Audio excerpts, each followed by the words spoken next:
Hello everyone, I hope you all are doing really well and studying hard. तो आज हम अपना second video lecture पढ़ने जा रहे हैं सॉलिड स्टेट के लिए। तो ये सेकेंड पार्ट रहेगा हमारा। लास्ट क्लास में या आप बोलो कि फर्स्ट पार्ट में हमने यूनिट सेल्स के बारे में पढ़ा था और हमने ये देखा था कि हमारे पास किस तरीके से 14 डिफरेंट टाइप के ब्रेविस लैटिस आते हैं। ठीक है, तो चलो आज हम ये देखेंगे कि जो भी हमारे पार्टिकल्स हैं हम उन पार्टिकल्स को कैसे क्लोजली पैक करके क्लोज पैक्ड स्ट्रक्चर्स बना सकते हैं। चलिए तो देखते हैं। हमें इतना तो पता है, हमारी प्रीवियस नॉलेज से इतना तो हमें पता ही है कि जो सॉलिड्स होते हैं, सॉलिड्स में जो भी कॉन्स्टिट्यूएंट पार्टिकल्स होते हैं वो सभी क्लोजली पैक्ड होते हैं और उनमें मिनिमम वैकेंट स्पेस होते हैं। इतना तो हमें पहले से नॉलेज है ही। अब सॉलिड्स के कॉन्स्टिट्यूएंट पार्टिकल्स इस तरीके से अरेंज्ड होते हैं ताकि उनमें मिनिमम वैकेंट स्पेस रह जाए, उनमें खाली स्पेस जो है वो मिनिमम से मिनिमम रह जाए। तभी तो हम बोलते हैं कि सॉलिड्स इनकम्प्रेसिबल होते हैं। ठीक है, तो अब इस टॉपिक में क्लोज पैक्ड स्ट्रक्चर्स में इस टॉपिक में हम देखेंगे कि कॉन्स्टिट्यूएंट पार्टिकल किस तरीके से खुद को अरेंज करते हैं सॉलिड्स में। ठीक है, तो हम अपने टॉपिक के साथ स्टार्ट करते हैं। अच्छा, अभी क्लोज पैकिंग जो हम कर रहे हैं ना अपने पार्टिकल्स की, पार्टिकल्स हमारे यहाँ पे कुछ भी हो सकते हैं, एटम मॉलिक्यूल साइंस। तो जो भी क्लोज पैकिंग हो रही है पार्टिकल्स की, ये हम वन डायमेंशन में भी देखेंगे, वन डायमेंशन क्लोज पैकिंग, फिर हम टू डायमेंशन क्लोज पैकिंग देखेंगे, फिर हम थ्री डायमेंशनल क्लोज पैकिंग देखेंगे। तो बेसिक जो हमारा स्टार्ट हो रहा है वो वन डायमेंशनल क्लोज पैकिंग से। तो first one would be close packing in one dimension. ठीक है, अब वन डायमेंशन में आप सोचो कि पार्टिकल्स, अगर आप पार्टिकल्स को या स्फेयर मानो, हम मान रहे हैं कि जो हमारे पार्टिकल्स हैं हम पार्टिकल्स को स्फेयर्स की तरह कंसिडर कर रहे हैं। ठीक है, तो आप स्फेयर्स को वन डायमेंशन में कैसे प्लेस कर सकते हो? आप उनकी लीनियर चेन बना दो, मतलब इस तरीके से एक के साथ एक स्फेयर ज्वाइन करते जाओ तो ये वन डायमेंशन में पूरी स्फेयर्स की चेन बन जाएगी। तो ऐसे ही क्लोज पैकिंग होगी वन डायमेंशन में। ठीक है, तो इसका सिर्फ we have only one way of arranging particles in one dimension close pack structure. ठीक है, और आप यहाँ पर देख सकते हो, आप यहाँ पर क्लियरली देख सकते हो कि हर एक स्फेयर के साथ में उसके दो नियरेस्ट स्फेयर है। अगर आप इस स्फेयर को कंसीडर करो तो इस स्फेयर को टच करते हुए कितने स्फेयर है? एक स्फेयर ये वाला और एक स्फेयर ये वाला। ठीक है, तो हमारे पास कितने स्फेयर है? टोटल हमारे पास दो स्फेयर्स हैं। अगर इस पार्टिकल को आप कंसीडर करो तो इस पार्टिकल को टच करते हुए हमारे पास कौन कौन सा स्फेयर है? एक स्फेयर ये टच कर रहा है इसको और एक स्फेयर ये टच कर रहा है। ठीक है, तो इस स्फेयर को कितने पार्टिकल्स टच कर रहे हैं, कितने दूसरे स्फेयर्स टच कर रहे हैं? दो। तो यही हो जाता है इसका कोऑर्डिनेशन नंबर। ठीक है, तो कोऑर्डिनेशन नंबर हमारे लिए नई टर्म है। समझते हैं क्या होगा कोऑर्डिनेशन नंबर? कोऑर्डिनेशन नंबर कुछ नहीं है, कोई भी एक स्फेयर कितने दूसरे स्फेयर्स को टच कर रहा है वही उसका कोऑर्डिनेशन नंबर होता है। जैसे यहाँ पर ये स्फेयर दूसरे दो स्फेयर को टच कर रहा है, क्योंकि सिर्फ दो स्फेयर्स को टच कर रहा है ये वाला स्फेयर, तो इस स्फेयर के लिए कोऑर्डिनेशन नंबर क्या हो जाएगा? 2। तो कोऑर्डिनेशन नंबर इसका क्या हो जाएगा? 2। Its coordination number would be equal to 2। ठीक है, तो कोऑर्डिनेशन नंबर की हम एक डेफिनेशन लिख लेते हैं कि कैसे हम कोऑर्डिनेशन नंबर्स को डिफाइन करेंगे।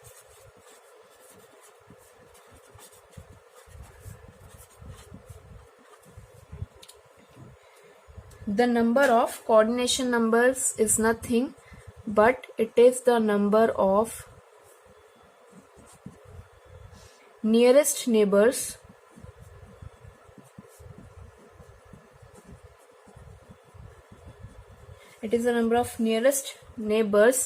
of a particle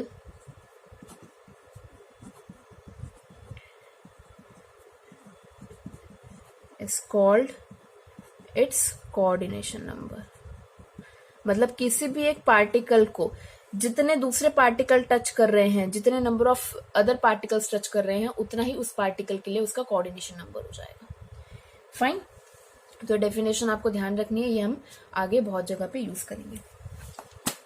चलिए, तो ये तो थी हमारी क्लोज पैकिंग इन वन डायमेंशन, जिसको आप पैक करने का जो एक तरीका था वो एक ही था कि आप सभी पार्टिकल्स को, सभी स्फेयर्स को एक लीनियर वे में आप अरेंज कर दो। ठीक है, अब हम बात करते हैं close packing in two dimension की। ठीक है। क्लोज पैकिंग इन 2 डायमेंशन आप दो तरीके से कर सकते हैं हम इसको। अगर हम एक 1 डायमेंशन क्लोज पैक्ड रो को, जैसे आपकी ये मान लो, ठीक है, ये इस तरीके से, ठीक है, ये आपकी 1 डायमेंशन क्लोज पैक लेयर है जो हमने अभी देखी है। तो इस 1 डायमेंशन क्लोज पैक रो को अगर हम एक 1 डायमेंशन क्लोज पैक रो को दूसरे 1 डायमेंशन क्लोज पैक्ड रो के ऊपर रखें तो हमें 2 डायमेंशन क्लोज पैक्ड स्ट्रक्चर्स मिल जाएंगे। मतलब इस एक आप 1 डायमेंशन रो के ऊपर दूसरी 1 डायमेंशन रो रख दो, ठीक है, उसके ऊपर तीसरी 1 डायमेंशन रो रख दो, तो फिर ऐसे आपको 2 डायमेंशन के क्लोज पैक्ड स्ट्रक्चर्स मिल जाएंगे। अच्छा, ये जो हम पैकिंग है ना, ये हम पैकिंग दो तरीके से कर सकते हैं। 2 डायमेंशन में 1 डायमेंशनल आप क्लोज पैक्ड स्ट्रक्चर्स की लेयर को लेके दो तरीके से पैकिंग कर सकते हो। क्या? अगर आप तो पहला तरीका क्या है वो देख लेते हैं कि अगर आप सेकेंड रो को जैसे ये आपकी फर्स्ट लेयर थी, इस फर्स्ट लेयर के ऊपर आपने सेकेंड लेयर रख दी, ठीक है, और वो सेकेंड लेयर इस तरीके से रखिए कि वो फर्स्ट लेयर के स्फेयर्स के बिल्कुल एग्जैक्टली ऊपर है ना। जैसे आप कह सकते हो कि अगर आप सेकेंड रो को फर्स्ट रो के ऊपर इस तरीके से प्लेस करो ताकि स्फेयर्स जो है वो एग्जैक्टली एक दूसरे के ऊपर आए। तो यहाँ पे ये स्फेयर एग्जैक्टली स्फेयर के ऊपर आ रहा है, ये वाला स्फेयर एग्जैक्टली स्फेयर के ऊपर आ रहा है। तो एक तरीका तो ये है इनको अरेंज करने का। अच्छा, यहाँ पे देखो, ये जो आपकी लेयर है या ये जो आपकी रो है 1 डायमेंशन रो, अगर हम इसको छुपा दें तो ये हमारे लिए 1 डायमेंशन रो बन जाती है। तो ये 1 डायमेंशन रो अगर ए टाइप की है तो एग्जैक्टली इसी के जैसी ये ऊपर वाली रो है, तो ये भी हमारे लिए ए टाइप की हो गई, ठीक है। इसके ऊपर वाली रो भी एग्जैक्टली इन्हीं दोनों रोज की तरह है, तो ये भी हमारे लिए ए टाइप की रो होगी, ठीक है। तो ये किस टाइप का अरेंजमेंट बन जाता है, ध्यान से देख के अगर आप बता सकते हो तो हम इसको बोलेंगे कि ये ए टाइप ऑफ अरेंजमेंट है। क्यों? क्योंकि इस 2 डायमेंशनल क्लोज पैकिंग स्ट्रक्चर में जितनी भी 1 डायमेंशनल रोज हैं वो सभी ए टाइप की हैं, इसलिए इसको हम ए टाइप ऑफ अरेंजमेंट बोल रहे हैं। हमने इनको ए क्यों बोला?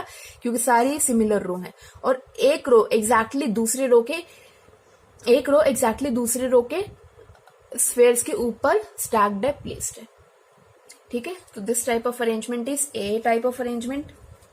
अच्छा, अगर आपको यहाँ पे कोऑर्डिनेशन नंबर बताना हो तो कोऑर्डिनेशन नंबर क्या होता है, हमने भी पढ़ा है कि किसी भी एक स्फेयर को अगर हम ये वाला स्फेयर कंसीडर करें तो इस स्फेयर को कितने उसके नियरेस्ट नेबर टच कर रहे हैं डायरेक्टली। कौन कौन सा स्फेयर टच कर रहा है इसको? ये वाला स्फेयर, ये वाला और ये वाला। तो इस स्फेयर को टोटल कितने स्फेयर टच कर रहे हैं? 1 2 3 4। तो इसके लिए कोऑर्डिनेशन नंबर क्या हो जाएगा?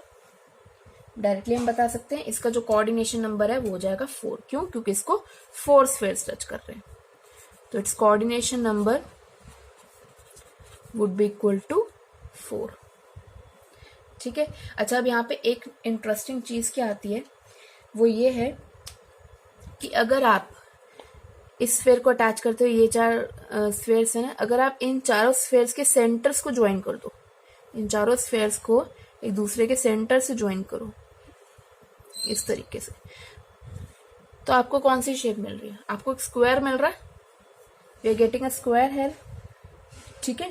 तो इस क्योंकि हमें यहाँ स्क्वायर मिल रहा है तो इसको हम बोलते हैं स्क्वायर क्लोज पैक्ड, इसे हम बोलते हैं स्क्वायर क्लोज पैक्ड या क्लोज पैकिंग इन 2 डायमेंशन, ठीक है। चीजें बहुत ज्यादा इंटरेस्टिंग है, इसमें बहुत ज्यादा सॉर्टेड है, बस आप अच्छे तरीके से समझो तो बहुत आसान है ये। वैसे देखने में लगता है कि अरे पता ही नहीं क्या ही चीज है, बट बहुत ईजी है अगर क्लैरिटी के साथ समझे तो, ठीक है।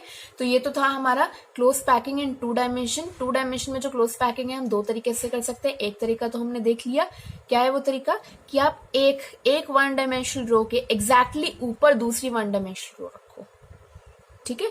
तो उसमें आप में ए टाइप ऑफ अरेंजमेंट मिलता है जिसका कोऑर्डिनेशन नंबर 4 होता है। और अगर आप इन चारों इन चारों नियरेस्ट नेबर्स के सेंटर्स को आप अगर ज्वाइन करो तो हमें एक स्क्वायर की शेप मिलती है, तो इसलिए हम इसको बोलते हैं स्क्वायर क्लोज पैकिंग इन 2 डायमेंशन। ठीक है, तो एक तरीका तो ये हो गया। दूसरा तरीका क्या है? दूसरा तरीका ये है कि आप पार्टिकल्स को डिप्रेशंस में फिट करो। मतलब ये जो आपके, अगर आप मानो ये है, ये आपकी क्या है, ये 1 डायमेंशनल रो है, 1 डायमेंशनल क्लोज पैकिंग है। 1 डायमेंशनल क्लोज पैकिंग के ऊपर जो आप सेकेंड लेयर स्टैक कर रहे हो, सेकेंड लेयर प्लेस कर रहे हो, वो इस तरीके से प्लेस करो कि सेकेंड लेयर के स्फेयर्स जो है वो फर्स्ट लेयर के डिप्रेशन में आने। जब इसका डिप्रेशन क्या होगा, ये है ना, इसका डिप्रेशन ये सब क्या है, ये डिप्रेशन से खाली जगह है। तो हम क्या कर रहे हैं कि हम जो सेकेंड रो को स्टैक कर रहे हैं, सेकेंड 1 डायमेंशनल क्लोज पैकिंग को स्टैक कर रहे हैं, वो इस तरीके से स्टैक करेंगे, इस तरीके से प्लेस करेंगे ताकि वो फर्स्ट लेयर के डिप्रेशन में आए उसके स्फेयर। तो ये हो गया, ये सभी स्फेयर इसके डिप्रेशन में आ रहे हैं। ठीक है, ऐसे इस स्फेयर का डिप्रेशन क्या है, ये। तो इन डिप्रेशन के ऊपर आपके तीसरी लेयर के स्फेयर्स आएंगे। तो ये आगे तीसरी लेयर के स्फेयर। ठीक है, तो इस तरीके से आप अरेंज कर सकते हो।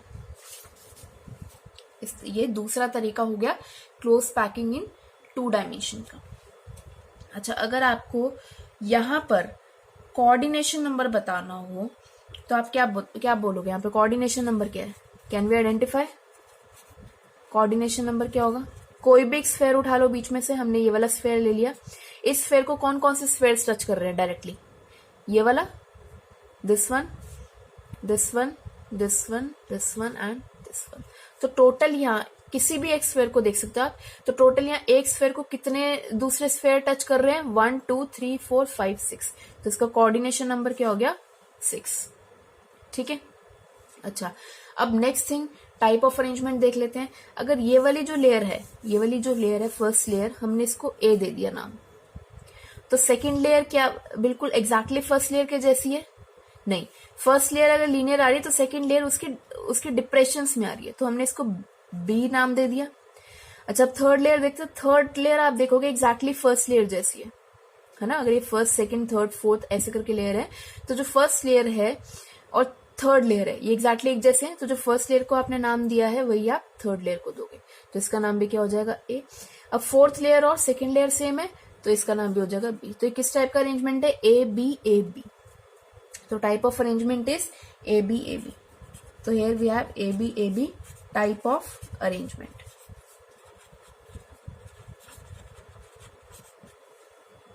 ठीक है, एक चीज ये हो गई। दूसरी चीज कि आपने भी देखा था कि कोऑर्डिनेशन नंबर किसी भी एक स्फेयर का 6 आ रहा है। तो अभी जो जितने भी ये 6 नेबरिंग एटम्स हैं जो इस एक बीच वाले स्फेयर को टच कर रहे हैं, आप इन सभी 6 नेबरिंग एटम्स को या स्फेयर्स को इनके सेंटर से आप ज्वाइन कर दो इस तरीके से। तो आपको कौन सी शेप मिल रही है? हमें मिल रहा है एक हेक्सागन। ठीक है, तो क्योंकि हमें हेक्सागन मिल रहा है इसलिए हम इसको हेक्सागनल क्लोज पैकिंग बोलते हैं इन 2 डायमेंशन। आई होप आपको क्लियर होगा और आसान लगेगी ये चीज। ठीक है, तो दूसरे तरीके की हमारी 2D पैकिंग है, 2 डायमेंशनल पैकिंग है जो हम कर सकते हैं। ठीक है, फर्स्ट पैकिंग क्या थी हमारे पास 2 डायमेंशन, जहां पर हमने देखो ये थी हमारी first packing. This was close packing in 2 dimension, जहां पर हमने क्या किया था? ए टाइप का अरेंजमेंट बनाया था, जहां पर हमने 1 डायमेंशन रो के एग्जैक्टली ऊपर एक 1 डायमेंशनल रो के एग्जैक्टली ऊपर दूसरी 1 डायमेंशन रो रखी थी। ठीक है, तो इस समय एक स्क्वायर क्लोज पैकिंग मिल रही थी 2 डायमेंशन में। इसका कोऑर्डिनेशन नंबर क्या था? एक स्फेयर को 4 स्फेयर टच कर रहे हैं तो इसका कोऑर्डिनेशन नंबर था 4। दूसरे टाइप के अरेंजमेंट क्या है 2 डायमेंशन में? देखो ये दोनों टाइप के अरेंजमेंट है। ये है ए टाइप ऑफ अरेंजमेंट और ये वाली कौन सी है? A B type of arrangement. तो इस सेकेंड वाली में हमने क्या किया था? 1 डायमेंशनल रो के ऊपर जो आपने सेकेंड रो प्लेस किए, उस सेकेंड रो को आपने फर्स्ट रो के डिप्रेशंस के ऊपर, मतलब जो सेकेंड रो के स्फेयर्स हैं वो सेकेंड रो के स्फेयर्स फर्स्ट रो के स्फेयर्स के डिप्रेशन के ऊपर आ रहे थे। ठीक है, तो ये ए बी टाइप का अरेंजमेंट बन जाता है। और इस वाली पैकिंग को, इस 2 डायमेंशनल पैकिंग को हम बोलते हैं हेक्सागोनल क्लोज पैकिंग इन 2 डायमेंशन। इस टाइप के 2 डायमेंशन पैकिंग को हम क्या बोलते हैं? स्क्वायर क्लोज पैकिंग इन 2 डायमेंशन। और इस टाइप की पैकिंग को हम क्या बोलते हैं? हेक्सागोनल क्लोज पैकिंग इन 2 डायमेंशन। अभी आपको ध्यान से सॉर्टेड होना चाहिए कि 2 डायमेंशन में हम पैकिंग किस तरीके से करते हैं, क्योंकि 2 डायमेंशन से ही हम 3 डायमेंशन बनाएंगे। देखो जैसे अब आपने देखा ना, हमने 1 डायमेंशन की एक के ऊपर एक लेयर स्टैक करके हमने 2 डायमेंशन बना लिए। अब 2 डायमेंशन की एक लेयर के ऊपर दूसरी लेयर स्टैक करके हम 3 डायमेंशन बनाएंगे। ठीक है, तो चलिए आगे बढ़ते हैं 3 डायमेंशन के साथ। Now we'll see close packing in 3 dimension। अच्छा, अब इसे कैसे करें? देखो अभी हमने देखा है कि 2 डायमेंशन में 2 तरीके की पैकिंग होती है। एक तो होती है स्क्वायर क्लोज पैकिंग, दूसरी होती है हेक्सागोनल क्लोज पैकिंग। तो 3 डायमेंशन हम 2 डायमेंशन से बनाएंगे। एक बार तो हम 2 डायमेंशन वाली जो पैकिंग ले रहे हैं वो लेंगे, स्क्वायर क्लोज पैकिंग लेंगे, और दूसरी बार हम जो पैकिंग लेंगे वो हम हेक्सागोनल क्लोज पैकिंग लेयर लेंगे। और दोनों स्क्वायर और हेक्सागोनल दोनों पैकिंग से हम ये देखेंगे कि कैसे हम 3 डायमेंशन का क्लोज पैकिंग बना सकते हैं। ठीक है, चलो हमें ये तो पता ही है कि सभी सॉलिड्स 3 डायमेंशनल होते हैं। तो ये 3 डायमेंशनल स्ट्रक्चर को ऑब्टेन करने के लिए हम 2 डायमेंशनल लेयर को एक दूसरे के ऊपर प्लेस कर सकते हैं ना। जैसे हमने 1 डायमेंशनल लेयर को एक दूसरे के ऊपर प्लेस करके 2 डायमेंशनल लेयर्स बना ली, वैसे हम 2 डायमेंशनल लेयर्स को एक दूसरे के ऊपर प्लेस करके 3 डायमेंशनल लेयर्स बना सकते हैं। फाइन। अभी हमने ये देखा है कि 2 डायमेंशनल की जो पैकिंग होती है वो 2 तरीके से होती है। एक तो होती है स्क्वायर क्लोज पैकिंग, है ना।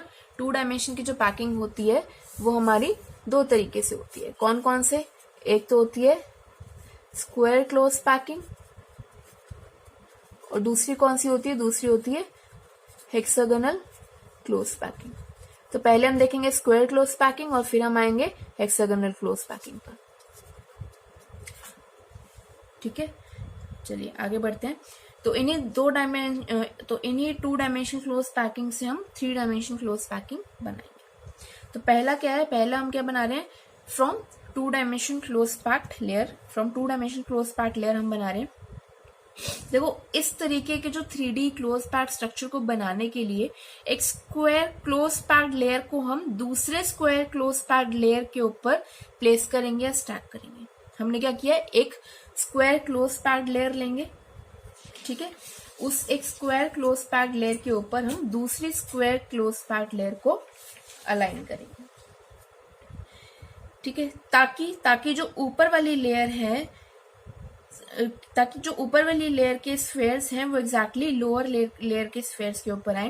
तो अब इसका जो स्ट्रक्चर बनता है ना वो थोड़ा कॉम्प्लेक्स बनता है, तो हम डायरेक्टली एनसीईआरटी को ही रेफर कर लेते हैं। यहाँ पर एनसीईआरटी में जो 3 डायमेंशन स्ट्रक्चर बना हुआ है, 3 डायमेंशन स्ट्रक्चर बनाया है इन्होंने 2 dimension square closed pack layer से, वो बनता है आपका ऐसा।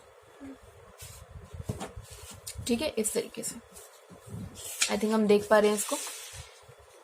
ठीक है, इस तरीके से आपका स्क्वायर क्लोज पैक्ड लेयर। तो आपने यहाँ पे क्या किया है कि आपने यहाँ पर 3 डायमेंशन क्लोज पैक्ड स्ट्रक्चर को बनाने के लिए एक स्क्वायर प्लानर, देखो आप इसको ऐसे देखो कि आप इसको थोड़ा सा हाइड कर लो, जैसे ये है।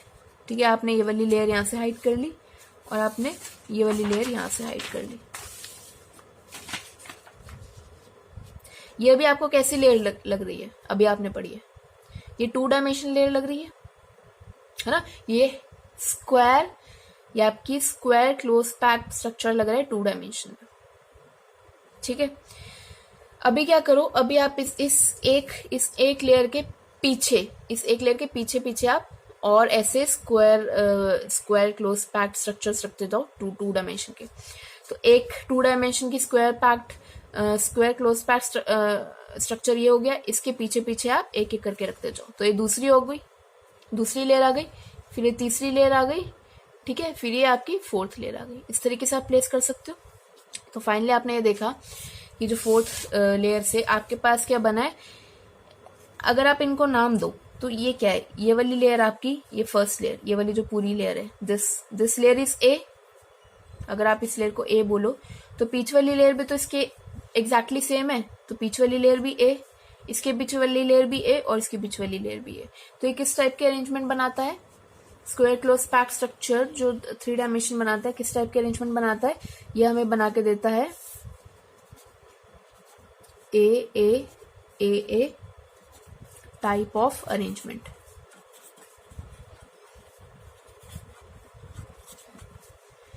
ठीक है, चलो। अच्छा, एक चीज यहाँ पे क्या, अगर आप इन 4 स्फेयर को कंसीडर करो, ठीक है, इन 4 स्फेयर के एग्जैक्टली पीछे ऐसे 4 स्फेयर होंगे, तो ये सारे ना आपस में मिलके क्यूब बना लेते हैं। ठीक है, क्यूब बना लेते मतलब क्यूबिक यूनिट सेल बन जाएगा एक तरीके से। ये क्या बन गया? क्यूबिक यूनिट सेल या प्रिमिटिव यूनिट सेल, जिसके सिर्फ कॉर्नर्स पर स्फेयर प्रेजेंट है। तो क्योंकि 8 कॉर्नर है तो इसलिए 8 स्फेयर प्रेजेंट है। ठीक है, तो यहां से आपका सिंपल क्यूबिक लैटिस बन जाता है विद ए अरेंजमेंट। तो 3 डायमेंशन का है, तो 3 डायमेंशन का जो लैटिस बनाया है वह आपने 2 डायमेंशन की स्क्वायर क्लोज्ड पैक्ड लेयर को एक दूसरे के ऊपर या एक दूसरे के पीछे रख के बनाया है। ठीक है, चलो, तो ये तो हो गया आपका एक type of arrangement which is form from square close packed structures. अब हम देखते हैं हेक्सागोनल क्लोज पैक्ड स्ट्रक्चर्स हमें कैसे मिलते हैं। नेक्स्ट हम देखते हैं हेक्सागोनल क्लोज पैक्ड स्ट्रक्चर्स हमें क्या मिल रहा है।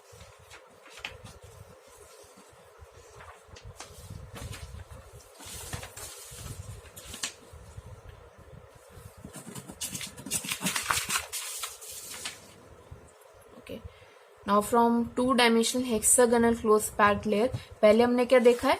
हमने देखा है from 2 dimensional square close packed layer से कैसे 3 डायमेंशन की क्लोज पैकिंग बन रही है। अब हम देखेंगे कि 2 dimensional hexagonal close packed layer से कैसे हमें 3 डायमेंशन की क्लोज पैकिंग मिलेगी। चलिए देखते हैं इसको। देखो, पहली कि हम 3 डायमेंशनल क्लोज पैक्ड स्ट्रक्चर्स हम 2 dimensional hexagonal close packed layer से कैसे बना सकते हैं।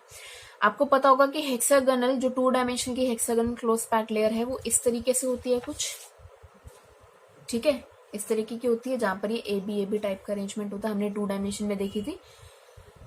चलो, अब हमें इस लेयर से, इस 2 डायमेंशनल लेयर से हमें 3 डायमेंशन लेयर बनानी है। मतलब हमें 2 डायमेंशन क्लोज पैकिंग से 3 डायमेंशन क्लोज पैकिंग बनानी है। तो हमारी हेक्सागोनल क्लोज पैक्ड लेयर है 2 डायमेंशन की, इससे हमें 3 डायमेंशन की क्लोज पैकिंग बनानी है। तो आप क्या करोगे?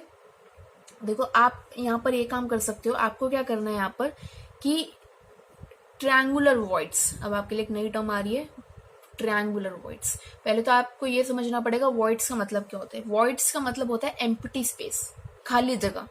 ठीक है, आप इन स्फेयर्स के अलावा यहाँ पर कहीं खाली जगह देख सकते हो? हाँ, देख सकते हैं। इन स्फेयर्स के बीच में ये क्या है? दिस इज द खाली जगह, दिस इज ऑल्सो खाली जगह। मतलब दीज ऑल आर वॉइड्स। ये एक वॉइड है, ये एक वॉइड है, ये एक वॉइड है। ये सब क्या है? एम्प्टी स्पेसेस हैं। ये सब क्या है? वॉइड्स हैं। चलो, अब हमें क्या करना है? अगर आप सिर्फ इतने पार्ट को देखो तो ये 3 स्फेयर्स के सेंटर को अगर आप ज्वाइन करो, इन 3 स्फेयर्स के सेंटर से आप इनको ज्वाइन करो, तो ये क्या आपको ट्रायंगल मिल रहा है ना? हमें एक ट्रायंगल मिल रहा है और इस ट्रायंगल के बीच में एक एम्प्टी स्पेस है, एक वॉइड है। तो इस वॉइड को हम बोलते हैं triangular void. This void is known as triangular void. अब हमें क्या करना है? हमें इस 2 डायमेंशनल लेयर से, 2 dimensional hexagonal close packed layer से हमें 3 डायमेंशन लेयर बनाने के लिए हम क्या करेंगे? एक 2 डायमेंशन लेयर के ऊपर दूसरी 2 डायमेंशन लेयर को प्लेस करेंगे।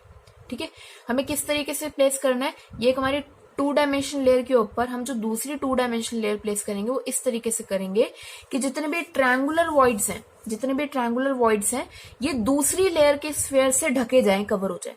मतलब यहाँ इस ट्रायंगुलर वॉइड के ये जो आपकी ट्रायंगुलर वॉइड है इसके ऊपर एक स्फेयर आ जाना चाहिए ताकि उस स्फेयर से ट्रायंगुलर वॉइड कवर हो जाए। समझ रहे हो? तो ये पैकिंग हम कर सकते हैं इस तरीके से। अगर आप पूरी मतलब सेकंड जो लेयर डालोगे आप 2 डायमेंशन शीट की, वो डालोगे तो इस तरीके से आपको पार्ट मिल जाएगा। ठीक है, ये जो पिंक वाला है, this pink coloured is first layer.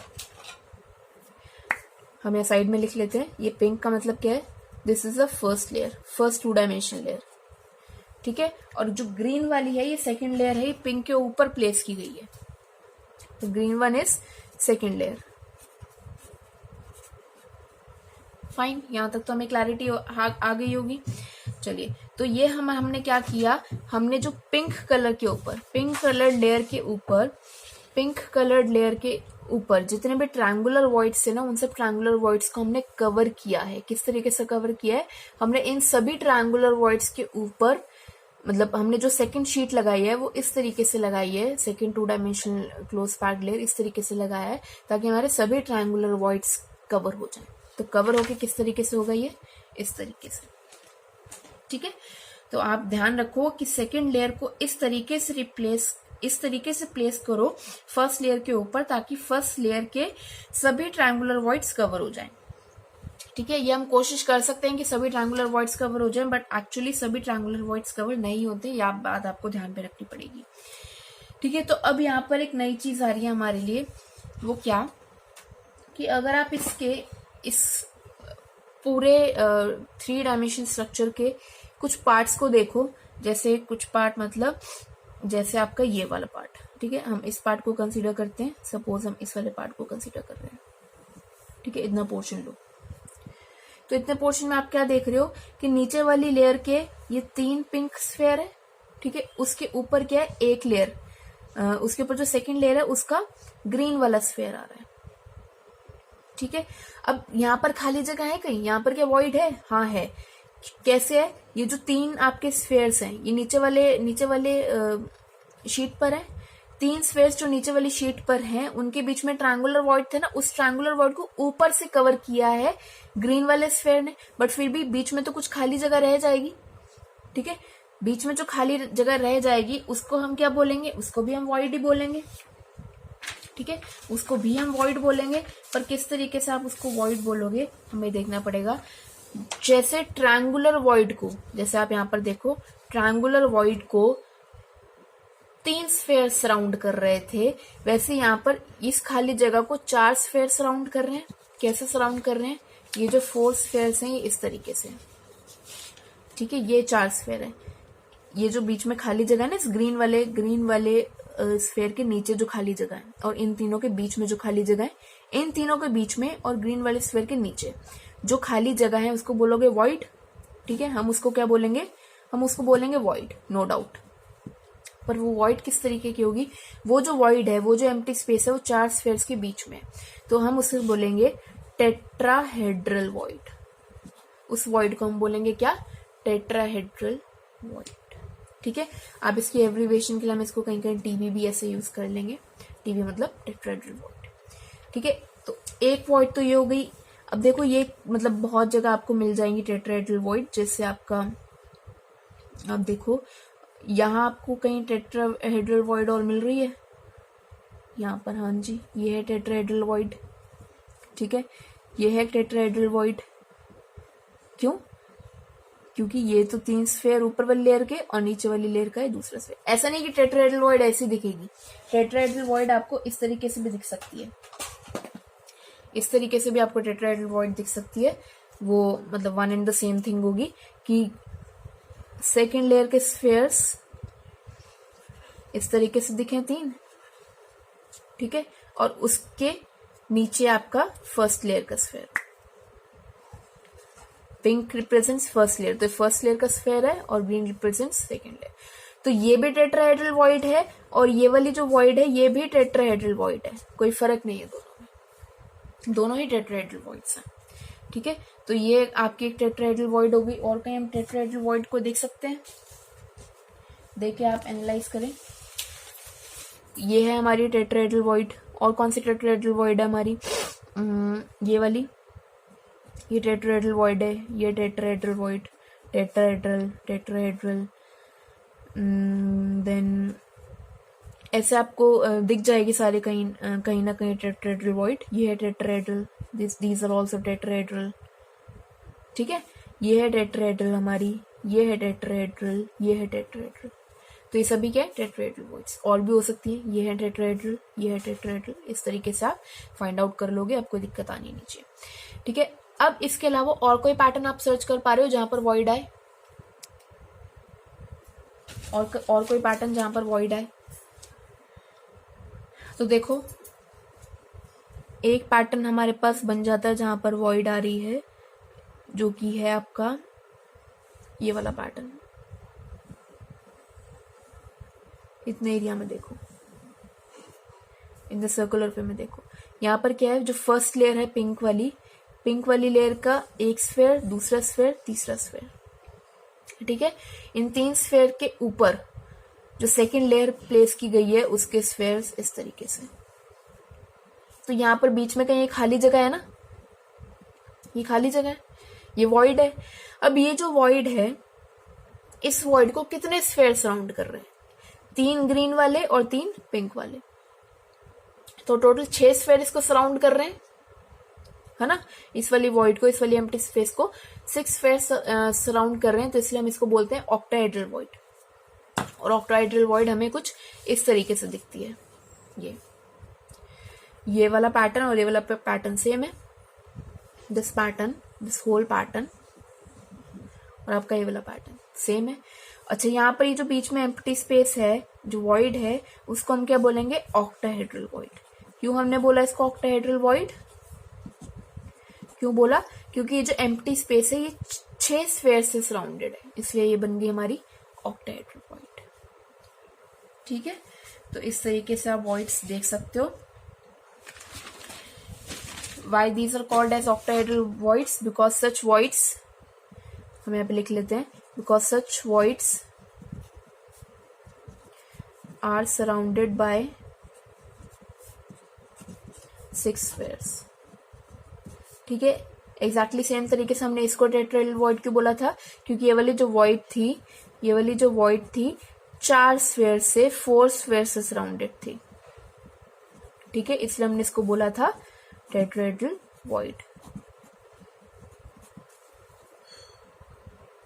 ठीक है, तो इस तरीके से आपने क्या किया, एक पिंक वाली 2 डायमेंशनल क्लोज पैक्ड लेयर के ऊपर, hexagonal 2 dimensional close packed layer के ऊपर आपने ग्रीन वाली दूसरी हेक्सागोनल क्लोज पैक्ड लेयर को प्लेस किया है। इस तरीके से किया है ताकि फर्स्ट लेयर के जितने भी ट्रायंगुलर वॉइड्स हैं वो सब कवर हो जाए सेकंड लेयर के स्फेयर से। ठीक है, तो ये पूरा फंडा है 3 डायमेंशनल क्लोज पैक्ड स्ट्रक्चर्स को बनाने का 2 dimensional hexagonal close packed layer से। ठीक है, पहले हमने जो क्यूब वाला पढ़ा था वो हमने क्या पढ़ा था? अभी हमने 3 डायमेंशन के 2 केसेस पढ़े हैं कि आप 3 डायमेंशन क्लोज पैक्ड स्ट्रक्चर्स कैसे बना सकते हो।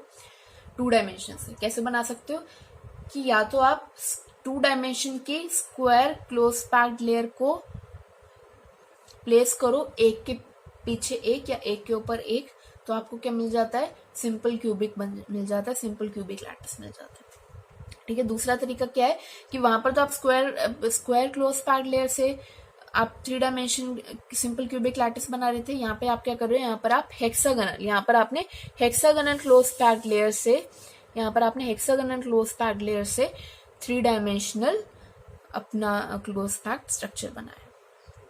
ठीक है, by placing second layer over the first layer.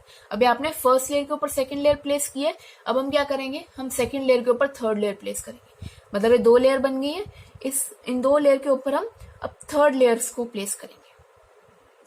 ठीक है, चलिए अब हम देखते हैं कि हम इस पे कैसे थर्ड लेयर को प्लेस कर सकते हैं। तो इसका यहाँ पर आपको थोड़ा ध्यान देना पड़ेगा, बट उससे पहले एक बहुत ही इंटरेस्टिंग और इजी सी चीज़ है जो हम एक बार पढ़ लेते हैं। ये हमें फॉर्मूलाज डिराइव करने में, मॉलिक्यूलर फॉर्मूलाज डिराइव करने में काफ़ी हेल्पफुल रहेगा। द कॉन्सेप्ट इज कि आपने अभी पढ़ा है टेट्राहेड्रल वॉइड और ऑक्टाहेड्रल वॉइड के बारे में। ठीक है, तो अब ये जितने भी वॉइड्स होते हैं, ये वॉइड्स कितने होंगे, मतलब कितने टेट्राहेड्रल वॉइड या कितने ऑक्टाहेड्रल वॉइड होंगे, ये डिपेंड करता है on the number of close packed spheres पे। मतलब जितने भी स्फेयर क्लोजली पैक्ड हो रहे हैं उस हिसाब से हमें पता चलेगा कि उनमें कितना टेट्राहेड्रल वॉइड्स होंगे और कितने ऑक्टाहेड्रल वॉइड्स होंगे। तो इसके लिए सिंपली क्या है, अगर if the number of tetrahedral and octahedral voids let the number of close packed sphere, अगर जो क्लोज पैक्ड स्फेयर्स हैं हमने उनको क्या मान लिया? n, मतलब हमारे पास n number of spheres closely pack हो रहे हैं। तो उनमें जो नंबर ऑफ ऑक्टाहेड्रल वॉइड्स होंगी वो होंगी n के इक्वल, और जो नंबर ऑफ टेट्राहेड्रल वॉइड्स होंगी वो डबल हो जाएंगी, वो हो जाएंगी 2n। ठीक है, तो अब ये हमें हमेशा ध्यान नहीं रह सकता, तो हम इसके लिए ट्रिक का यूज करेंगे। ट्रिक क्या है कि हम टॉस कर रहे हैं, और टॉस करने पर हमने कुछ अमाउंट लगाया है। टॉस करने पर हमने जो अमाउंट लगाया है, जो टॉस जीतेगा उसको 211 रुपए मिलेंगे। जो टॉस जीतेगा उसको 211 रुपए मिलेंगे। आपको ये ध्यान रखना है वॉइड्स निकालने के लिए, नंबर ऑफ वॉइड्स निकालने के लिए। ट्रिक है, this is nothing, this is not a concept, this is a trick to remember this concept. ठीक है, तो टॉस कर रहे हैं हम 211 का। Where S is the spheres, वो स्फेयर्स जो क्लोजली पैक हो रहे हैं। ठीक है, अगर एक स्फेयर क्लोजली पैक होगा तो उसमें ऑक्टाहेड्रल वॉइड्स कितने होंगे? 1, और उसमें टेट्राहेड्रल वॉइड्स कितने होंगे? 2। ठीक है, मतलब अगर एक स्फेयर क्लोज पैक स्ट्रक्चर बना रहा है तो उसमें एक ऑक्टाहेड्रल वॉइड रहेगी और 2 टेट्राहेड्रल वॉइड रहेगी। ये कॉन्सेप्ट बहुत ज्यादा इंपॉर्टेंट है आपको कुछ क्वेश्चंस को अटेम्प्ट करने के लिए। तो अभी हम इससे रिलेटेड क्वेश्चंस करेंगे, एनसीईआरटी के क्वेश्चंस करेंगे, बट पहले हम अपना 3 डायमेंशन कंप्लीट कर लेते हैं। तो अभी हमने क्या देखा था कि हम 3 डायमेंशन कैसे बना रहे हैं हम 3 डायमेंशन। एक 2 डायमेंशन की लेयर के ऊपर दूसरी 2 डायमेंशन की लेयर हमने प्लेस की है। अब हम क्या करेंगे, अब हम सेकंड लेयर है, फर्स्ट के ऊपर सेकंड लेयर प्लेस हो गई, अब हम सेकंड लेयर के ऊपर थर्ड लेयर प्लेस करेंगे। अब उस थर्ड लेयर को भी प्लेस करने के लिए हमारे पास 2 तरीके हैं। ठीक है, उन 2 तरीकों को भी देखते हैं हम। पहला तरीका तो क्या है कि आप ये कोशिश करो कि अभी आपने देखा था कि यहाँ पर आपके पास ऑक्टाहेड्रल वॉइड्स और टेट्राहेड्रल वॉइड्स आए थे। ठीक है, तो अभी हम एक कोशिश करेंगे कि जो सेकंड लेयर के जो वॉइड्स हैं, ये जो आपके इसमें जो वॉइड्स आ रहे हैं इस तरीके से, ये जो वॉइड्स आ रहे हैं इसमें कुछ टेट्राहेड्रल वॉइड्स से और कुछ आपके ऑक्टाहेड्रल वॉइड्स से। ठीक है, ऑक्टाहेड्रल वॉइड्स को हम डिफरेंट कलर से रिप्रेजेंट कर देते हैं। तो ये आपके क्या, टेट्राहेड्रल वॉइड। ऑक्टाहेड्रल वॉइड कौन सा आपका? ये आपका ऑक्टाहेड्रल वॉइड था। और कौन सा ऑक्टाहेड्रल वॉइड है? ये ऑक्टाहेड्रल वॉइड है। This is also octahedral. ठीक है, ये ऑक्टाहेड्रल है, ये ऑक्टाहेड्रल है, ये आपका ये वाला ऑक्टाहेड्रल वॉइड है। ठीक है, इस तरीके से आप देख लोगे, ये ऑक्टाहेड्रल वॉइड है। और आपके और तो नहीं दिख रहे हैं हमें। चलो, तो हमारे पास इतने, ये एक ऑक्टाहेड्रल वॉइड है। ठीक है, इस तरीके से आप जितने भी ऑक्टाहेड्रल वॉइड्स होंगे उनको निकाल लोगे। तो टेट्राहेड्रल वॉइड्स इनमें और ऑक्टाहेड्रल वॉइड्स हैं। तो अब जो हम थर्ड लेयर प्लेस कर रहे हैं, ये 2 लेयर वाला था, इसके ऊपर जो आप थर्ड लेयर प्लेस कर रहे हो वो इस तरीके से प्लेस कर रहे हो कि सभी जितने टेट्राहेड्रल वॉइड्स है ना, पहले सारे टेट्राहेड्रल वॉइड्स कवर हो जाए। आप इस तरीके से प्लेस कर रहे हो थर्ड लेयर को। तो अब हम अपना दूसरे तरीके से हम 3 डायमेंशनल क्लोज पैक स्ट्रक्चर बनाने के लिए क्या कर रहे हैं कि हम अब थर्ड लेयर को सेकंड लेयर के ऊपर प्लेस करेंगे। जैसे हमने पहले ए पार्ट में हमने सेकंड लेयर को फर्स्ट लेयर के ऊपर प्लेस किया, अब हम थर्ड लेयर को सेकंड लेयर के ऊपर प्लेस करेंगे। ठीक है, आपने देखा था कि जब हमने सेकेंड लेयर को फर्स्ट लेयर के ऊपर प्लेस किया था, सेकेंड लेयर कौन सी? ग्रीन वाली, फर्स्ट लेयर इज पिंक वाली। तो हमने ग्रीन वाली सेकेंड लेयर को पिंक वाली फर्स्ट लेयर के ऊपर प्लेस किया था, तो हमें इस तरीके का कुछ स्ट्रक्चर मिला था, 3 डायमेंशन। अब इसमें हमने देखा था कि कुछ टेट्राहेड्रल वॉइड्स आ रही थी और कुछ ऑक्टाहेड्रल वॉइड्स आ रही थी। ठीक है, अब टेट्राहेड्रल वॉइड्स अगर हमें यहाँ पे आइडेंटिफाई करनी हो तो ये टेट्राहेड्रल वॉइड है, ये टेट्राहेड्रल वॉइड है, ये टेट्राहेड्रल है, ये टेट्राहेड्रल है। ठीक है, इस तरीके से हमारे पास टेट्राहेड्रल वॉइड्स आ जाएंगी। अब हमें इस सेकेंड लेयर के ऊपर जो थर्ड लेयर प्लेस करनी है ना, हम यहाँ पे क्या कर रहे हैं, we are placing third layer over the second layer. अब यहाँ पे जो हमें थर्ड लेयर प्लेस करनी है सेकेंड लेयर के ऊपर, वो हम इस तरीके से करेंगे, मतलब 2 तरीके से कर सकते हैं। ठीक है, दोनों तरीके से कर सकते हैं, दोनों तरीके के वॉइड्स को हमें फिल करना है। तो एक पहले तरीके से हम क्या कर लेंगे कि जितने भी टेट्राहेड्रल वॉइड्स हैं हम उनको कवर कर लेंगे, और दूसरे वे से हम जितने भी ऑक्टाहेड्रल वॉइड्स होंगे, दूसरी बारी में जितने भी ऑक्टाहेड्रल वॉइड्स होंगे उन सबको कवर कर लेंगे। तो पहले हम जितने भी हमारे पास टेट्राहेड्रल वॉइड्स हैं उनको कवर करते हैं। तो 2 लेयर के स्ट्रक्चर में, फर्स्ट लेयर और सेकेंड लेयर, 2 लेयर्स के स्ट्रक्चर में अगर आपको थर्ड लेयर प्लेस करनी हो, और उस थर्ड लेयर को जो हम प्लेस कर रहे हैं वो हम सभी टेट्राहेड्रल वॉइड्स के ऊपर प्लेस कर रहे हैं। अच्छा, अब आप देखो, जो ये टेट्राहेड्रल वॉइड है, अगर इसके ऊपर आप एक शीट प्लेस कर रहे हो तो वो शीट इस तरीके से प्लेस होगी, वो 2 डायमेंशनल लेयर इस तरीके से प्लेस होगी ताकि ये सभी टेट्राहेड्रल वॉइड्स कवर हो जाएं। ये जितने भी टेट्राहेड्रल वॉइड्स हैं ये कवर हो जाएं।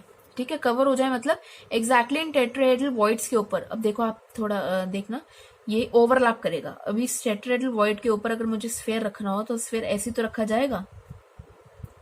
तो ये पिंक वाले लेयर को, मतलब फर्स्ट लेयर को ओवरलैप कर रहा है ये हमारा थर्ड लेयर। ठीक है, तो यहाँ पे इस तरीके से स्फीयर्स रखे जाएंगे या इस तरीके से आपकी शीट रखी जाएगी। तो ये जो भी हमारी आप देख सकते हो कि जो भी हमारी फर्स्ट लेयर है और जो हमारी थर्ड लेयर है वो ओवरलैप होंगी। ठीक है, मतलब हमारी थर्ड लेयर और फर्स्ट लेयर एक जैसी होगी। ठीक है, इस तरीके से आप प्लेस कर सकते हो अपनी थर्ड लेयर। तो जो आपकी थर्ड लेयर है वो भी आपकी हेक्सागोनल क्लोज पैकिंग से आई है। ठीक है, तो ये होगी फर्स्ट लेयर, पिंक वाली, ग्रीन वाली सेकंड लेयर एंड ब्राउन वाली इज थर्ड लेयर जो आपने प्लेस की है सभी टेट्राहेड्रल वॉइड्स के ऊपर। ठीक है, चलो अब इसका थोड़ा सा हम एक्सप्लोडेड व्यू ले लेते हैं कि एक्चुअली में कैसे दिख रहा होगा, क्योंकि यहाँ पे तो काफी मतलब मेस्ड अप सा हो गया। तो अब इसका एक्सप्लोडेड व्यू देख लेते हैं ताकि हमें समझने में आसानी हो। तो अभी देखो यहाँ पर क्या है, सबसे पहली लेयर कौन सी आपकी फर्स्ट लेयर। फर्स्ट लेयर को कहीं पर ढूंढो टेट्राहेड्रल वॉइड के आसपास हो। तो फर्स्ट लेयर में यहाँ पर देखो, ये फर्स्ट लेयर में क्या है, 1 2 3 4 5 6। पहले आपके देखोगे ये पिंक वाली लेयर, पिंक वाली लेयर में टेट्राहेड्रल वॉइड के आसपास ही देखना में यहाँ पर क्या बन रहा है, एक हेक्सागन बन रहा है पिंक कलर का। ठीक है, उस हेक्सागन के ऊपर, मतलब जो फर्स्ट लेयर आपकी पिंक वाली, सिर्फ अभी ब्राउन को भूल जाओ, अभी सिर्फ पिंक को कंसीडर करो। तो पिंक वाली में ये आपका क्या बन रहा है, हेक्सागन जैसा सा बन रहा है। ठीक है, तो ये पिंक वाली में आपका इस तरीके से बन गया। ठीक है, फिर सेकंड लेयर कौन सी आ रही है, ग्रीन वाली। ग्रीन वाली में फिर ये तीन आपके स्फीयर आ रहे हैं। ठीक है, फिर थर्ड लेयर में ब्राउन वाले स्फीयर अगेन पिंक वाले स्फीयर्स को ओवरलैप कर रहे हैं। तो एक्सप्लोडेड वर्जन में कैसा बनेगा, इस तरीके से। ठीक है, पहले क्या हुआ, यहां से देखो हम नीचे से स्टार्ट कर रहे हैं। तो फर्स्ट लेयर थी हमारी पिंक वाली, तो हमने ये वाला रीजन हमने सिलेक्ट कर लिया अपने लिए, दिस वन, ये वाला पूरा रीजन।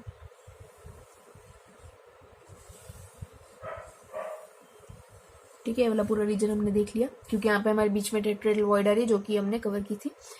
तो फर्स्ट लेयर में हमारे पास क्या है, सबसे पहली लेयर में, पिंक वाली लेयर में एक इस तरीके से बन रहा है हेक्सागन। ठीक है, एक ये बन गया। उसके ऊपर सेकंड लेयर में क्या है, ये तीन ग्रीन वाले स्फीयर, ये तीन ग्रीन वाले स्फीयर आ गए। उसके बाद थर्ड लेयर का पैटर्न कैसा है, थर्ड लेयर का पैटर्न बिल्कुल फर्स्ट लेयर के पैटर्न जैसा है। ठीक है, तो थर्ड लेयर हो गई, जैसे फर्स्ट लेयर थी वैसे थर्ड लेयर। तो ये इस तरीके से। ठीक है, इस तरीके से आपका इसका एक्सप्लोडेड व्यू बन जाता है। ठीक है, ये क्या है, एक्सप्लोडेड व्यू। अच्छा, तो अब यहाँ पर हम क्या करेंगे, एक पैटर्न देख लेते हैं। पैटर्न कैसा, मतलब किस टाइप का है ये। देखो पहली लेयर ये है आपकी फर्स्ट लेयर। ये अगर ए टाइप की है तो ये सेकंड लेयर इसके जैसी नहीं है, तो हमने इसको बी नाम दे दिया, बी टाइप। ये जो थर्ड लेयर है, थर्ड लेयर और फर्स्ट लेयर रिजेंबल कर रही है। अगर फर्स्ट लेयर ए है तो थर्ड लेयर भी ए होगी, तो ये ए बी टाइप का अरेंजमेंट बन जाएगा। ठीक है, तो अगर आप इस तरीके से अरेंजमेंट बनाते हो तो दिस अरेंजमेंट इज, यहाँ पर क्या बनता है, A B type of arrangement. ठीक है, अगर आप थर्ड लेयर को सेकंड लेयर के ऊपर प्लेस कर रहे हो, इस तरीके से प्लेस कर रहे हो ताकि सभी टेट्राहेड्रल वॉइड्स कवर हो जाएं, तो आपके पास एक्सप्लोडेड वर्जन में इस तरीके का पैटर्न बनता है। इसको हम बोलेंगे A B type of pattern. ठीक है, अच्छा, इसका जो नाम होता है, ठीक है, इस पैटर्न का जो पूरा नाम है, इस पैटर्न का नाम है, इस पूरे पैटर्न का, या बोले एक्सप्लोडेड वर्जन में इस पैटर्न का जो नाम है, हम इसको बोलते हैं हेक्सागोनल क्लोज पैकिंग। ठीक है, हम इस पैटर्न को बोलते हैं हेक्सागोनल क्लोज पैकिंग। ये इंपॉर्टेंट है, ये आपको ध्यान होना चाहिए कि किसका क्या नाम है। This is known as hexagonal close packing. अच्छा, शॉर्ट फॉर्म में, एब्रीविएशन में हम इसको HCP भी बोलते हैं, HCP स्ट्रक्चर। ठीक है, तो ये 3 डायमेंशनल स्ट्रक्चर है। ये कहाँ मिलता है, ये किस टाइप के लैटिसेस में मिलता है, किन मेटल्स के लैटिस में मिलता है? ये मैग्नीशियम और zinc, magnesium and zinc crystallize, magnesium और जिंक जो है वो इस तरीके से इस मैनर में क्रिस्टलाइज होते हैं। तो magnesium and zinc crystallize in HCP manner. ठीक है, तो आपसे कोई भी पूछ सकता है कि आप एग्जाम्पल दे दो कि HCP मैनर में, HCP स्ट्रक्चर में कौन से आपके मेटल्स क्रिस्टलाइज होते हैं, तो मैग्नीशियम और जिंक उनका एग्जाम्पल है। अभी आपने क्या किया, अभी आपने टेट्राहेड्रल वॉइड्स कवर किया है, अब हम क्या करेंगे, अब हम ऑक्टाहेड्रल वॉइड्स को कवर करेंगे। अब हम क्या कैसे थर्ड लेयर को प्लेस कर रहे हैं, अब हम जो थर्ड लेयर को प्लेस कर रहे हैं वो हम ऑक्टाहेड्रल वॉइड्स के ऊपर हम थर्ड लेयर को प्लेस करेंगे। मतलब इस तरीके से थर्ड लेयर को प्लेस करना है कि हमारे सभी ऑक्टाहेड्रल वॉइड्स कवर हो जाएं। ठीक है, तो हमारे पास ये टू डायमेंशनल शीट्स की 2 लेयर है। ठीक है, तो मतलब हम कह सकते हैं कि हमारे पास एक 3 डायमेंशनल स्ट्रक्चर है जिसमें सिर्फ 2 लेयर्स प्रेजेंट है। फाइन, चले अब देखते हैं कि इसमें ऑक्टाहेड्रल वॉइड्स कहाँ पर है। क्योंकि हमें अब जो थर्ड लेयर प्लेस करनी है वो थर्ड लेयर इस तरीके से प्लेस करनी है कि सभी ऑक्टाहेड्रल वॉइड्स कवर हो जाए। तो ऑक्टाहेड्रल वॉइड्स कहाँ पर है, ये वाले हमारे ऑक्टाहेड्रल वॉइड्स है, दीज यहाँ पर ये ऑक्टाहेड्रल वॉइड है। अब तो आपको समझ में आ गई होगी ऑक्टाहेड्रल वॉइड और टेट्राहेड्रल वॉइड में कैसे आप फर्क बता सकते हो। तो ये सभी क्या है हमारे, ये सभी हमारे ऑक्टाहेड्रल वॉइड्स हैं। अभी अगर हम इतना पोर्शन ले लेते हैं, सिर्फ इतना पोर्शन, इतना पार्ट ले लेते हैं। ठीक है, सिर्फ इस पर फोकस रखते हैं, क्योंकि यहाँ पर ऑक्टाहेड्रल वॉइड्स आ रहे हैं। तो अभी आप देखो फर्स्ट लेयर में आपके पास जो पिंक लेयर है उसमें आपका किस तरीके का पैटर्न आ रहा है वो देखेंगे। तो फर्स्ट लेयर में आपका अभी खैर पैटर्न को छोड़े, तो अभी देख लेते हैं कि थर्ड लेयर आप कैसे प्लेस करोगे। ऑक्टाहेड्रल वॉइड्स को कवर करना है, तो ये 3 क्या है, ये ऑक्टाहेड्रल वॉइड है, ये एक ऑक्टाहेड्रल वॉइड है, ये एक ऑक्टाहेड्रल वॉइड है। तो हम इतने रीजन को कंसीडर कर रहे हैं। तो ऑक्टाहेड्रल वॉइड्स के ऊपर जो हम थर्ड लेयर प्लेस कर रहे हैं वो हमने कर दी। मतलब इस तरीके से प्लेस करनी है कि स्फेयर्स आपके जो थर्ड लेयर के स्फेयर्स हैं वो इन ऑक्टाहेड्रल वॉइड्स को कवर अप कर दें। तो एक स्फेयर ये हो गया, ठीक है, यहाँ पर स्फेयर्स आ जाएंगे, मतलब ऐसे ही पूरे स्फेयर्स होंगे। ये वाली ऑक्टाहेड्रल वॉइड भी कवर अप हो गई। ठीक है, तो इस तरीके से पूरा पैटर्न बनेगा। अच्छा, आप देख सकते हो जो ब्राउन वाला पैटर्न है, सिर्फ ब्राउन वाले पैटर्न को कंसीडर करो, सिर्फ ब्राउन कलर को देखो, अपनी आंखों से सिर्फ ब्राउन कलर को देखोगे तो आपको ये दिखेगा कि ये वाले जो थर्ड लेयर प्लेस कर रहे हो ये भी आपकी हेक्सागोनल क्लोज पैकिंग है 2 डायमेंशन में। ये भी आपकी 2 डायमेंशन वाली हेक्सागोनल क्लोज पैकिंग है अगर आप सिर्फ ब्राउन लेयर को देखोगे। तो सारी लेयर्स जो है वो आपकी 2 डायमेंशन की हेक्सागोनल क्लोज पैकिंग से आई है। ठीक है, तो चलिए देखते हैं। थर्ड लेयर हमने यहाँ प्लेस कर दी, इस तरीके से प्लेस किया कि हमारे सभी ऑक्टाहेड्रल वॉइड्स कवर हो गए हैं। तो हमारे सभी ऑक्टाहेड्रल वॉइड्स हमें यहाँ पे कवर कर लिए। तो अब देखो फर्स्ट, सेकंड और थर्ड ये तीनों ही लेयर क्या एक दूसरे के ओवरलैप हो रही हैं। फर्स्ट लेयर डिफरेंट है, पिंक के ऊपर कोई और स्फेयर आ रहा है कि एग्जैक्टली ऊपर नहीं आ रहा। ग्रीन के ऊपर मतलब सेकंड लेयर के एग्जैक्टली ऊपर कोई स्फेयर आ रहा है, नहीं आ रहा। थर्ड लेयर मतलब फर्स्ट, सेकंड और थर्ड लेयर आपस में ओवरलैप नहीं कर रही है ना, नहीं कर रही है, हम यहाँ पे देख रहे हैं। तो अब जो आप थर्ड लेयर के बाद फोर्थ लेयर प्लेस करोगे, अगर आप थर्ड लेयर के बाद फोर्थ लेयर प्लेस करोगे ना, तो फोर्थ लेयर फर्स्ट लेयर के ऊपर आएगी।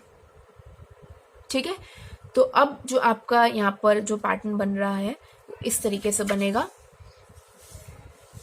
कि देखो, इसको एक्सप्लोडेड व्यू ले लेते हैं, इतने पोर्शन का हम एक्सप्लोडेड व्यू ले लेते हैं। तो सबसे पहले हमारे पास क्या है, हमारे पास अगर आप देखो अपना पिंक वाला लेयर, तो पिंक वाले लेयर में सबसे पहला लेयर जो है उसमें आपको इतना पोर्शन ले लेते हैं, 1 2 पिंक वाला, ये 2 3 4 5 6 इस तरीके से मिल रहा है। मतलब आप ये वाला पोर्शन ले लो पूरा,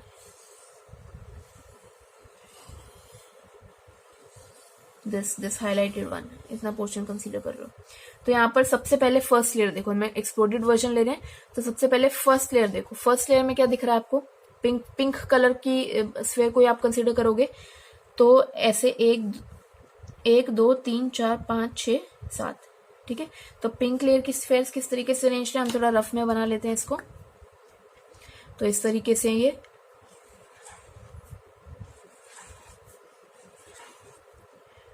इसमें थोड़ा अंडरस्टैंडिंग में हो जाता है, सारे कलर्स मिक्स हो जाते हैं, बट डोंट वरी, हमने जितना पॉसिबल था उतने तरीके से कर लिया। तो फर्स्ट लेयर हो गई हमारी पिंक वाली, एक्सप्लोडेड वर्जन देख रहे हैं। फर्स्ट लेयर के ऊपर सेकंड लेयर कौन सी है? ग्रीन वाली। तो ग्रीन वाली सेकंड लेयर के इतने पोर्शन में क्या पैटर्न आ रहा है? इन 6 के ऊपर ग्रीन वाले फुल स्फेयर्स कहां पर आ रहे हैं? पिंक वाले जो हेक्सागन का पैटर्न बन रहा है ना बेटा, ये जो हेक्सागन का पैटर्न बन रहा है, इसके ऊपर ग्रीन वाले कितने फुल आ रहे हैं? ये सारे बॉर्डर्स पे जो ग्रीन वाले तो आधे आधे हो गए ना, फुल कौन सा आ रहा है? ये वाले 3, ये ग्रीन कलर से इसको हम बनाते हैं। तो कौन से फुल आ रहे हैं ग्रीन में? ये और ये। तो 3 जो ग्रीन में है वो फुल आ रहे हैं यहाँ पर, हम उनको बना लेते हैं। सेकेंड लेयर इस तरीके से। थर्ड लेयर जो है ब्राउन वाली, वो किस तरीके से आप देख पा रहे हो इतने पोर्शन में? थर्ड लेयर आप किस तरीके से देख रहे हो यहाँ पर? ग्रीन लेयर इस तरीके से थी, है ना, 2 ऊपर और 1 नीचे, 2 ऊपर और 1 नीचे, इस तरीके से ग्रीन लेयर थी। तो जो थर्ड लेयर है ब्राउन वाली लेयर, जिसमें पूरा ब्राउन का स्फेयर आ रहा हो, वो सिर्फ ये है, 1 2 3, इन तीनों में पूरा ब्राउन का स्फेयर आ रहा है। बाकियों में कट जाएगा, बाकियों में इतना कट रहा है, देखो इतना कट रहा है, ये इतना पोर्शन कट गया ब्राउन का, ठीक है। तो आपका ब्राउन वाला इस तरीके से आने 3,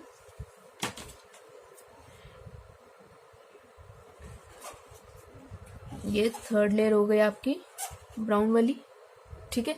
अब फोर्थ लेयर जो है, फोर्थ लेयर हमने किस कलर से बनाई थी? फोर्थ लेयर हमने बनाई नहीं थी एक्चुअली। फोर्थ लेयर जो भी आप प्लेस करोगे, हमने बोला था कि जो भी हम फोर्थ लेयर प्लेस करेंगे वो फर्स्ट लेयर को रिजेंबल करेगी। तो जो फोर्थ लेयर है वो हमारी बनेगी फर्स्ट लेयर के जैसी, मतलब इसके जैसी। तो ये बन गई हमारी फोर्थ लेयर, ठीक है। अच्छा, अब इनका नाम दे देते हैं हम। जैसे ये वाली जो लेयर है, ये वाली लेयर अगर हम इसको ए मान लेते हैं, ए टाइप, ठीक है।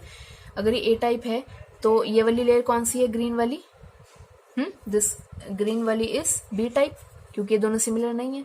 अच्छा, ये सेकेंड लेयर और ये थर्ड लेयर, इन दोनों को देखो, ये दोनों सिमिलर हैं क्या? नहीं, ये दोनों भी सिमिलर नहीं है। इसका शेप अलग है, मतलब इसका शेप नहीं बोलेंगे हम। यहाँ पर 2 स्फेयर्स ऊपर है, 1 नीचे, यहाँ पर ये वाला ऊपर और 2 नीचे। तो ये वाला अगर बी है तो इसको हम बोलेंगे सी, ठीक है। और ये वाला कैसा है? ये ए को रिजेंबल कर रहा है, तो हम इसको क्या बोलेंगे? ए, ठीक है। तो किस टाइप का पैटर्न बन रहा है यहाँ पर जो पैटर्न बन रहा है, that is A B C type of arrangement. अगर आप सभी ऑक्टाहेड्रल वॉइड को कवर कर सकते हो तो आपके पास एबीसी टाइप का अरेंजमेंट मिलता है। इसको हम बोलते हैं सीसीपी। इस टाइप के पैटर्न को हम बोलते हैं सीसीपी, या हम इसको बोलते हैं एफसीसी, सीसीपी या एफसीसी अरेंजमेंट, ठीक है। अब इनकी फुल फॉर्म्स क्या होती हैं? हम एफसीसी की तो बता सकते हैं। इनकी जो फुल फॉर्म्स होती हैं वो होती हैं आपकी एफसीसी फेस सेंटर्ड क्यूबिक, ठीक है। और जो आपका सीसीपी है that is cubic close packed, ठीक है। CCP means cubic close packed, cubic closed packing, और एफसीसी फेस सेंटर्ड क्यूबिक। दोनों का ही जो अरेंजमेंट होता है वो कुछ इस तरीके से होता है, ठीक है। इस टाइप की ये पूरी जो नॉलेज है आपकी कॉन्सेप्चुअल बेस्ड क्वेश्चंस में पूछी जा सकती है, ठीक है। तो इसका आप ध्यान रखोगे, और मुझे नहीं लगता कि इतनी अच्छी एक्सप्लेनेशन के बाद भी इस टॉपिक को पढ़ने में आपको कोई दिक्कत आएगी, ठीक है। अगर आपको समझ में आ रहा है तो फिर प्लीज कमेंट सेक्शन में आप कमेंट करके बताइए कि हाँ हमें समझ में आ रहा है, और प्लीज चैनल को सब्सक्राइब करें ताकि हमें भी पता लगे, मुझे भी पता लगे कि जो मैं इतना एफर्ट डाल रही हूँ वो सही बच्चों तक जा भी रहा है फिट या नहीं जा रहा, ठीक है। तो आप प्लीज सब्सक्राइब करें चैनल को और कमेंट करके मुझे प्लीज बताएं कि आपको ये सब कुछ समझ में आ रहा है या नहीं आ रहा, या और क्या वेरिएशन हम कर सकते हैं फॉर बेटर लर्निंग, ठीक है।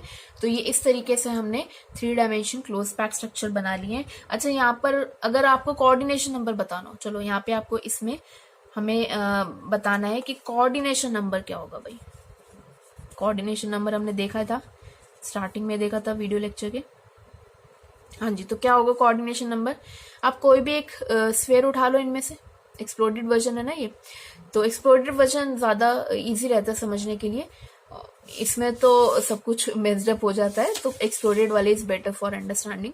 तो आप कोई भी एक स्फेयर उठा लें और स्फेयर को देखें कि उस स्फेयर को कितने नियरेस्ट स्फेयर टच कर रहे हैं। तो आप ये वाला स्फेयर अगर उठा लें, ये वाला स्फेयर हम उठा रहे हैं, अभी क्या है ना, ये एक के ऊपर एक ओवरलैप्ड है, हमने एक्सप्लोडेड में अलग अलग करके दिखाई है लेयर्स को, बट एक्चुअली एक दूसरे को टच कर रही है ये सारी लेयर्स, ठीक है।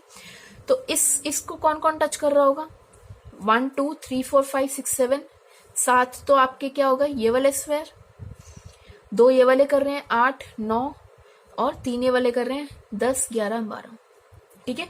तो इस वाली बी लेयर में, बी लेयर का कोई भी एक स्फेयर होगा, उस स्फेयर को उसके नीचे वाली लेयर के सभी स्फेयर और उसके ऊपर वाली लेयर के सभी स्फेयर तो टच कर रहे होंगे, ठीक है। तो एक अगर ये वाला क्रॉस वाला आप स्फेयर लो, तो स्फेयर को कितने स्फेयर टच कर रहे हैं, 7 इधर से, 2 इधर से और 3 इधर से, तो कितने हो गए 12, ठीक है। तो इसका कोऑर्डिनेशन नंबर क्या हो गया 12।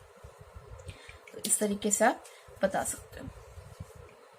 तो इनका एग्जाम्पल भी दे सकते हैं, कौन से एलिमेंट्स या कौन से ऐसे मेटल्स होते हैं जो एफसीसी या सीसीपी पैटर्न में खुद को क्रिस्टलाइज कर सकते हैं। तो इनके एग्जाम्पल्स जो हैं वो है copper and silver. Copper and silver, they both crystallize in this manner, ठीक है। चलो, तो आगे हम इससे रिलेटेड अब कुछ क्वेश्चंस करते हैं। हम अपना एनसीईआरटी को ही कंसीडर करते हुए अपने क्वेश्चंस करेंगे। तो चलिए क्वेश्चन करते हैं, एग्जाम्पल ले लेते हैं इन टेक्स्ट का। इन टेक्स्ट का हमने एग्जाम्पल लिया है, एग्जाम्पल 1.1 एंड एग्जाम्पल 1.2, ये दोनों एग्जाम्पल्स को हम करते हैं। तो चलो let's get started with the examples. चलिए, तो हम एक शीट ले लेते हैं। अच्छा देखो, अब क्या चीज है, बहुत इजी है चीजें। अभी हमने पढ़ा था, या उससे पहले हम क्वेश्चन पढ़ लेते हैं कि क्वेश्चन क्या कह रहा है। क्वेश्चन क्या पूछ रहा है हमें, ये पेज नंबर 16 पर एग्जाम्पल नंबर 1.1 है। 1.1 एग्जाम्पल क्या बोल रहा है, प्रॉब्लम नंबर 1.1। ये क्या बोल रहा है, क्वेश्चन को ध्यान से पढ़ेंगे हम, कि कोई कंपाउंड है, a compound is formed by 2 elements, a compound is formed by 2 elements x and y। x and y 2 elements हैं, एक एलिमेंट x, दूसरा एलिमेंट y, ठीक है। हमारे पास 2 एलिमेंट्स हैं कंपाउंड में, एक एलिमेंट है x और दूसरा एलिमेंट है y। Atoms of the element y make CCP, मतलब y के जो एलिमेंट्स हैं वो क्या बना रहे हैं, वो CCP का स्ट्रक्चर बना रहे हैं, ठीक है। And those of the element x occupy all octahedral voids, और जो x है वो सभी ऑक्टाहेड्रल वॉइड्स को ऑक्यूपाई कर रहे हैं, ठीक है। Occupy all the octahedral voids, सभी ऑक्टाहेड्रल वॉइड्स को ऑक्यूपाई कर रहे हैं। तो आपको बताना है कि x y मिलके क्या फॉर्मूला बनाएंगे, ठीक है। x और y एलिमेंट्स जो कंपाउंड बना रहे हैं, तो इस कंपाउंड का फॉर्मूला क्या होगा। चलिए, तो हमें पता है एक चीज कि y जो है वो CCP स्ट्रक्चर बना रहा है और x ऑक्टाहेड्रल वॉइड्स में बैठा हुआ है। तो अगर आप मान लो कि ये जो y है ये एक है, ठीक है, आप मान लो कि जो y आपका एलिमेंट है वो एक एलिमेंट है, ठीक है, उसका एक स्फेयर है, और आपने पढ़ा है क्या, आपने पढ़ा 211 रुपए का टॉस। अगर स्फेयर एक होगा, अगर आपने मान लिया y एलिमेंट का जो स्फेयर है वो एक है, वो 1 है, तो ऑक्टाहेड्रल वॉइड 1 होंगी, तो ऑक्टाहेड्रल वॉइड कितनी हो गई 1। और टेट्राहेड्रल वॉइड तो कहीं उससे मेंशन की नहीं, तो टेट्राहेड्रल वॉइड का हम यहाँ पे यूज नहीं करेंगे। तो हमारा किस रेशो में आ जाएगा ये, x1 y1। तो फॉर्मूला कंपाउंड का क्या बन जाएगा, xy। This is the formula of compound. इतना इजी है, सिर्फ आपको टॉस खेलना है, ठीक है, चलिए नेक्स्ट क्वेश्चन करते हैं, क्वेश्चन नंबर 1.2। अच्छा, अब यहाँ पे क्या बोल रहा है, एटम्स ऑफ एलिमेंट बी, कोई एक कंपाउंड है जो ए एलिमेंट और बी एलिमेंट से मिलके बन रहा है। तो जितने भी एलिमेंट बी के एटम्स हैं वो सभी HCP लैटिस बना रहे हैं, and those of the element A occupy 2/3 of the octahedral voids. ठीक है, what is the formula of the compound formed by elements A and B. तो यहाँ पे कौन से दो एलिमेंट है, ए है, दूसरे एलिमेंट बी है। ठीक है, बी जो है वो HCP लैटिस बना रहा है, और जो ए है, ए टेट्राहेड्रल वॉइड्स पर बैठा हुआ है। कितने टेट्राहेड्रल वॉइड पर बैठा है, 2/3 टेट्राहेड्रल वॉइड्स पर बैठा है। तो आपने मान लिया कि बी जो HCP लैटिस बना रहा है, सपोज B1 है। ठीक है, आपके पास बी का जो एक ही स्फेयर है आपके पास, बी का अगर एक स्फेयर हुआ, अगर स्फेयर एक होता है तो ऑक्टाहेड्रल वॉइड एक होता है, टेट्राहेड्रल वॉइड डबल होते हैं। यहाँ पे ऑक्टाहेड्रल वॉइड की कहीं बात नहीं की है, टेट्राहेड्रल वॉइड की बात की है। तो अगर बी एक है तो टेट्राहेड्रल वॉइड 2 हो जाएंगे, टेट्राहेड्रल वॉइड 2 हो जाएंगे। अगर स्फेयर एक है, बी एक है, या बी का स्फेयर एक है, तो टेट्राहेड्रल वॉइड 2 हो जाएंगे। तो 2 हो गए टेट्राहेड्रल वॉइड। अब इसमें भी बोल रहा है कि जो जितने भी टेट्राहेड्रल वॉइड है उसका 2/3 है, 2/3 ऑक्यूपाइड है। तो 2 नहीं है, 2 का 2/3 ऑक्यूपाइड है। समझ में आ गई बात। तो ये क्या बना, ये क्या रेशो बनी इसकी, 4/3:1। तो ए और बी को आप सिंपलेस्ट रेशो में लोगे तो क्या बनेगा, ए और बी सिंपलेस्ट रेशो में आपका ए 4 और बी 3, ये आपका बन गया। सिंपलेस्ट रेशो में लेना है ना, तो आप ये जो 3 है, 4/3 में जो 3 है, 3 को दोनों तरफ ले जाओ, तो 3 से 3 यहाँ कैंसिल हो जाएगा और यहाँ 3 आ जाएगा, तो 4:3, मतलब A4 and B3, A4 B3 आपका फॉर्मूला बन गया। तो इतना इजी है ये। इससे रिलेटेड जो भी क्वेश्चंस होंगे अब आप कर पाओगे बहुत इजीली।